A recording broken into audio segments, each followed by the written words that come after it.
తమ డిమాండ్లు పరిష్కారం అయ్యే వరకు సమ్మె విరమించేది లేదని గద్వాల ఆర్టీసీ జేఏసీ నాయకులు స్పష్టం చేశారు. ఆర్టీసీ ఉద్యోగులను ప్రభుత్వంలో విలీనం చేయడం, 30% ఫిట్మెంట్తో వేతన సవరణ, మహాలక్ష్మి పథకం బకాయిల విడుదల మరియు ఉద్యోగ భద్రత వంటి 12 ప్రధాన డిమాండ్లతో ఏప్రిల్ 22 నుండి సమ్మె ప్రారంభించారు. అద్దె బస్సుల జాతీయకరణ మరియు పనిభారం తగ్గింపుపై ప్రభుత్వం స్పష్టమైన నిర్ణయం తీసుకోవాలని, కార్మిక ఐక్యతతో పోరాటాన్ని ఉధృతం చేస్తామని నాయకులు డిమాండ్ చేశారు. మీకు గద్వాల డిపో నుంచి మేము మాట్లాడుతున్నామండి. మేము మా అంతటికి మేము ఈ సమ్మెలోకి రాలేదు. ప్రభుత్వమే మమ్మల్ని సమ్మెలోకి వచ్చే విధంగా మమ్మల్ని చేసినందుకు విధిలేని పరిస్థితిలో మేము సమ్మెలోకి రావాల్సి వచ్చింది. నిన్నటి దినాన గౌరవ రవాణా మంత్రి గారు చర్చలు జరిపి మా సమస్యని 32 డిమాండ్లో కొన్ని డిమాండ్లన్నా పరిష్కరించి సమ్మెకి వెళ్లకుండా మమ్మల్ని ఇదే విధంగా కొనసాగిస్తారేమని మేము అనుకున్నాము. కానీ అట్లాంటి పరిస్థితి రాలేదు. సమ్మె దాకా తీసుకొచ్చి మమ్మల్ని సమ్మె చేసే విధంగా ఇక్కడ దాకా అందులో ప్రధానమైనవి ఒకటి ప్రభుత్వంలో విలీనం, ఇంకొకటి ఉద్యోగ భద్రత విషయాలు. ఇట్లాంటి విషయాలు చాలా ముఖ్యమైన విషయాలు ఉన్నాయి. మహాలక్ష్యం వచ్చిన తర్వాత బస్సుల మీద భారం పడుతున్నది. మాకు కూడా శ్రమ ఎక్కువ అవుతుంది. కష్టాలకు తగ్గ వేతనం ఇవ్వాలనే ఉద్దేశంతో గత ప్రభుత్వం కూడా మా యొక్క విలీన ప్రక్రియ బిల్లును దాదాపు 90% పూర్తి చేసింది. గతంలో కూడా మేము సమ్మె చేసినప్పుడు కూడా నేడు ముఖ్యమంత్రి, ఈ రోజున్న ముఖ్యమంత్రి గారు, గౌరవ ముఖ్యమంత్రి గారు మా సమ్మెకు పూర్తి స్థాయి మద్దతు ఇచ్చి ప్రగతి భవన్ గేట్లు ఎక్కడం జరిగింది. ఆయననే ఈరోజు గౌరవ ముఖ్యమంత్రిగా కొనసాగుతున్నారు. వాళ్ళ యొక్క మేనిఫెస్టోలనే మా యొక్క గతంలో ఇప్పుడున్న ప్రభుత్వము మేనిఫెస్టోలో పెట్టిన విషయాలనే మాకు పూర్తి చేయాలని అడుగుతున్నాము. మా గొంతెమ్మ కోరికలైతే కాదు.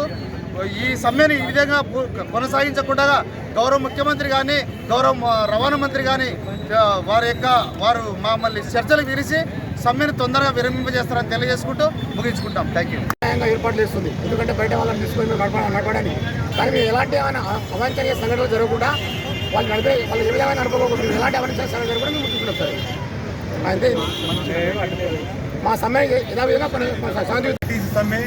మరి ఈ సమ్మెలో పాల్గొంటున్న తెలంగాణ కార్మిక లోకానికి, తెలంగాణ ఆర్టీసీ కార్మిక లోకానికి అందరికీ కూడా గద్వాల డిపో జేఏసీ కమిటీ నుంచి ధన్యవాదాలు తెలుపుకుంటున్నాం. మరి ఈరోజు మేము చేసిన సమ్మె చారిత్రాత్మక సమ్మె, ఈ న్యాయబద్ధమైన సమ్మె.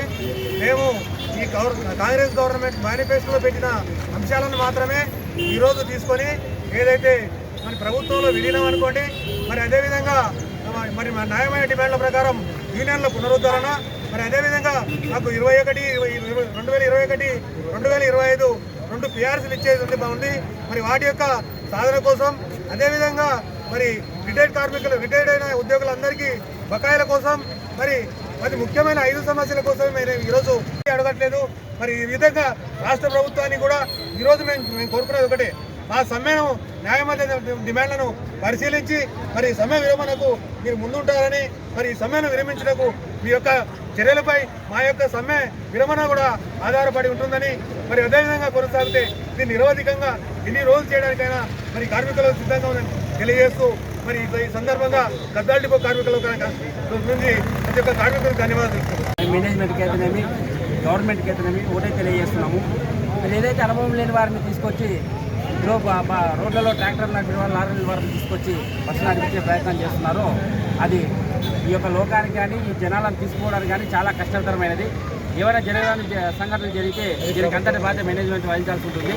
కాబట్టి మేము ఒకటే కోరుతున్నాము, మా యొక్క డిమాండ్లను నెరవేర్చమని కోరుతున్నాము. మా సమ్మెని విరమించాలంటే మీరు అతి తొందరలో మా డిమాండ్లను నెరవేర్చాలి. మా యొక్క మేనేజ్మెంట్ కూడా గవర్నమెంట్కి, వాస్తవానికి మా మేనేజ్మెంట్ తప్పుడు సమాచారం ఇవ్వడం వల్ల ఈ సమ్మె జరుగుతుంది.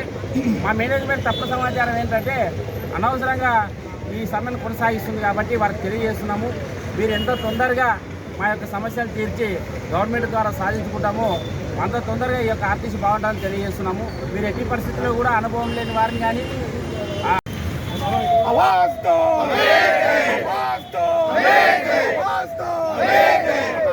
नहीं मिले तो बस का भैया नहीं चलेगा, हमारा मांगे नहीं मिले तो बस का भैया नहीं चलेगा, नहीं चलेगा, नहीं चलेगा, बस का भैया नहीं चलेगा, नहीं चलेगा, नहीं चलेगा, बस का भैया नहीं चलेगा, अरे का भैया नहीं चलेगा, अरे का भैया नहीं चलेगा, का भैया नहीं चलेगा, बस का भैया नहीं चलेगा, बस तो